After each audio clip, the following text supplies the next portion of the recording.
कभी आपने दो लड़ते हुए लोगों को देखा है? एक व्यक्ति गुस्से में चिल्लाता है, गाली देता है, तो दूसरा व्यक्ति भी पहले वाले पर उतनी ही जोर से चिल्लाने लगता है। अक्सर यही होता है, हम किसी पर गुस्सा करते हैं, नाराजगी दिखाते हैं, झल्लाते हैं, आपा खो बैठते हैं या फिर गाली दे देते हैं, तो पलटकर हमारे साथ क्या होता है? दूसरा व्यक्ति भी हमारे साथ वही व्यवहार करता है। अब जरा इसके विपरीत देखिए। अगर कोई व्यक्ति हम पर नाराज हो जाए, हम पर गुस्सा करने लगे, लेकिन फिर भी हम उस व्यक्ति पर गुस्सा ना करें, क्रोध ना करें, बल्कि उससे प्यार से पेश आएं, प्यार से बात करें, शांत होकर उसकी बात सुनें, तो ज्यादातर बार गुस्सा करने वाले व्यक्ति का गुस्सा अपने आप खत्म हो जाता है। गुस्सा कुछ ही देर में फुर्र हो उठता है। थोड़ी देर में गुस्सा करने वाला व्यक्ति शांत हो जाता है। शांति और प्रेम मनुष्य के दो ऐसे गुण हैं जो कठोर से कठोर हृदय को मोम की तरह पिघला सकते हैं। प्रेम और शांति को अपनाया जाए तो जीवन में कई बड़े विवाद पैदा ही नहीं होते। आज महात्मा बुद्ध की एक ऐसी प्रेरक कहानी आपके लिए लेकर आया हूं जो आपकी जिंदगी में प्रेम और शांति का महत्व समझाएगी। आप इस कहानी को ध्यान से सुनिए, क्योंकि अगर इस कहानी को आप समझ गए तो आप जीवन की कई समस्याओं और दिक्कतों को हंसते हंसते निपटा लेंगे। इससे पहले कि आप इस प्रेरक कहानी में खो जाएं, मेरे चैनल को सब्सक्राइब जरूर कर लीजिए। बेल आइकन को प्रेस कीजिएगा, जिससे जब भी मैं नई कहानी पब्लिश करूं, आपको नोटिफिकेशन मिल जाए और आप मेरी हर प्रेरक कहानी सुन पाएं। तो शुरू करता हूं जीवन में बदलाव लाने वाली ये प्रेरक कहानी। बहुत पुरानी बात है, मगध देश की जनता में आतंक छाया हुआ था।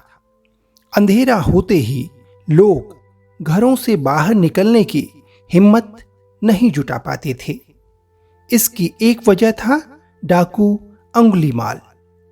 अंगुलीमाल ने 100 लोगों की हत्या करने का प्रण लिया था। वह 99 लोगों को मार चुका था। उसका प्रण पूरा होने में सिर्फ एक की गिनती बची थी। इसी वजह से पूरे गांव में उसका आतंक फैल गया था।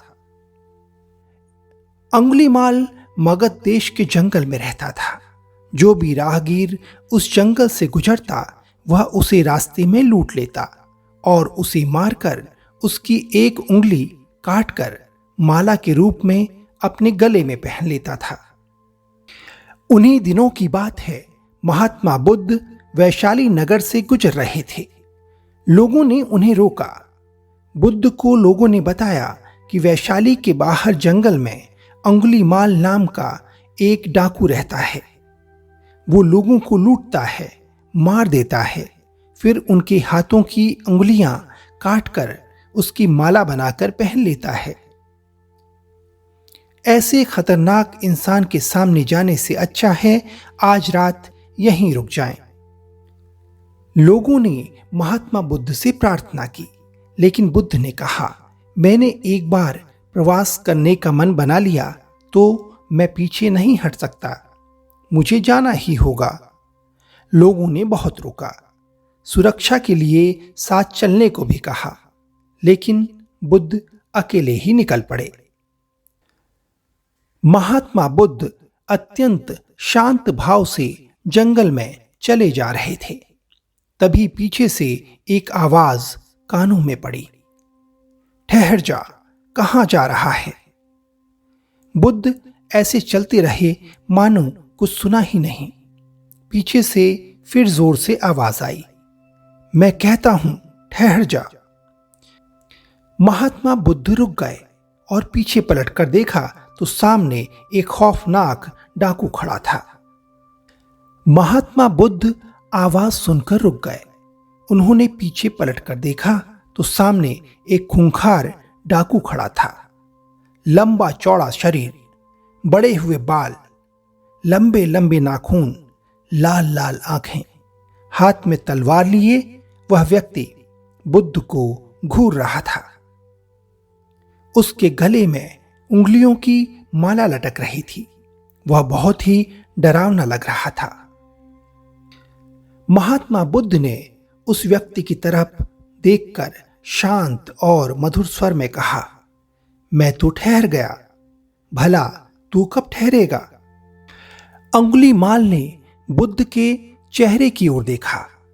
उनके चेहरे पर बिल्कुल भी डर नहीं था, जबकि जिन लोगों को वह रोकता था वे भय से थर थर कांपने लगते थे।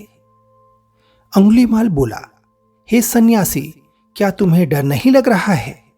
देखो, मैंने कितने लोगों को मारकर उनकी उंगलियों की माला पहन रखी है। महात्मा बुद्ध ने जवाब दिया, तुझसे क्या डरना? डरना है तो उससे डरो जो सचमुच ताकतवर हो। अंगुलीमाल महात्मा बुद्ध की ऐसी बातें सुनकर जोर जोर से हंसने लगा। उसने कहा, हे साधु, तुम समझते हो कि मैं ताकतवर नहीं हूं? मैं एक बार में 10-10 लोगों के सिर काट सकता हूं। बुद्ध बोले, यदि तुम सचमुच ताकतवर हो तो जाओ उस पेड़ के 10 पत्ते तोड़ लाओ। अंगुलीमाल ने तुरंत 10 पत्ते तोड़े और बोला, इसमें क्या है, कहो तो मैं पूरा पेड़ ही उखाड़ लाऊं। महात्मा बुद्ध ने जवाब दिया, नहीं, पेड़ उखाड़ने की जरूरत नहीं है। यदि तुम वास्तव में ताकतवर हो तो जाओ इन पत्तियों को पेड़ में जोड़ दो।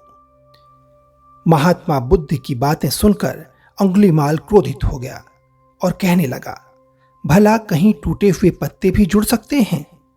महात्मा बुद्ध अंगुलीमाल की बात सुनकर मुस्कुराए और कहा, तुम जिस चीज को जोड़ नहीं सकते उसे तोड़ने का अधिकार तुम्हें किसने दिया?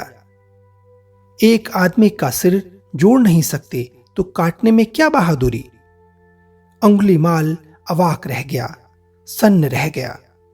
वह महात्मा बुद्ध की बातों को सुनता रहा। एक अनजानी सी शक्ति ने उसके हृदय को बदल दिया।